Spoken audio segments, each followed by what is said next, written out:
In today's video, I'm going to teach you how to add IMAP account to Outlook.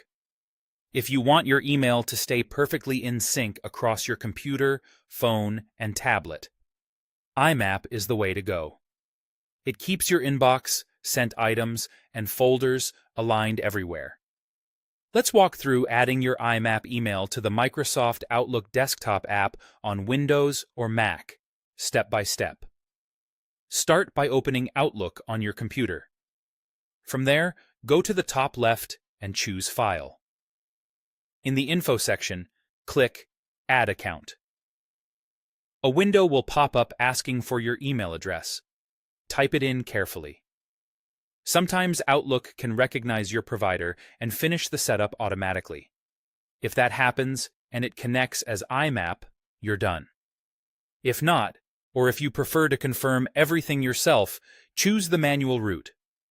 To set it up manually, look for Advanced Options and check the box that lets you set up your account manually.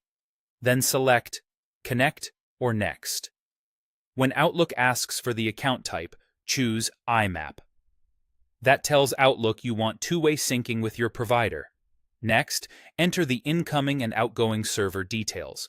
You'll find the exact values on your email provider's support page. They typically look like imap.yourmail.com for the incoming server and smtp.yourmail.com for the outgoing server. The common IMAP port is 993 with SSL, and SMTP is usually 587 with TLS or 465 with SSL. Your username is often your full email address. Enter your email password as provided by your service.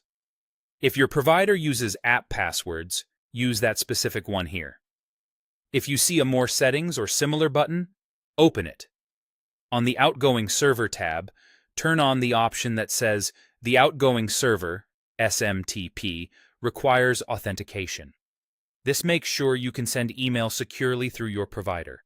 On the Advanced tab, double-check the port numbers and choose the correct encryption, SSL or TLS, based on your provider's instructions.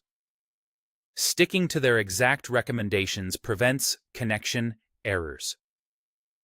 Click Next or Connect to let Outlook test the settings. You may see a brief verification step while Outlook tries to log into both servers.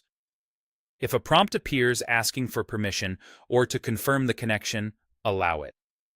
Once successful, Outlook will begin syncing your IMAP inbox and folders. Give it a moment, especially if you have a lot of messages or large folders. The initial sync can take a bit. If anything doesn't connect, revisit the server names, ports, and encryption choices to make sure there aren't any typos. After it completes, you'll be ready to send and receive mail, with everything staying perfectly in sync across your devices.